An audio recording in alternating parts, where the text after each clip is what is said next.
Hello friends, today we will learn class 6 geography topic heat zones. In my last video we have discussed the important parallels. Now through those important parallels we will learn one new concept, that is heat zones. Heat zones lies in these important parallels. Torrid zone lies between Tropic of Cancer in the northern hemisphere and Tropic of Capricorn in the southern hemisphere.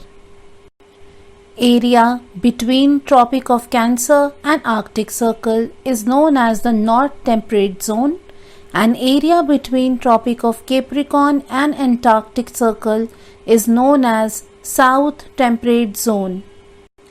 Area lies between the Arctic Circle and the North Pole, and the Antarctic Circle and the South Pole is known as North Frigid Zone and South Frigid Zone respectively.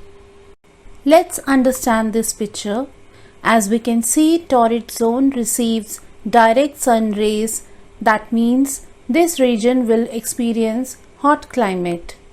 Area near the equator will have high temperature.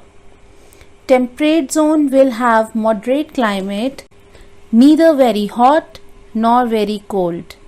Frigid zone receives slanting sun rays, so this area will receive extreme cold temperature and cold climate as it is far away from the equator. Let's recapitulate. Area between Tropic of Cancer and Tropic of Capricorn is known as torrid zone.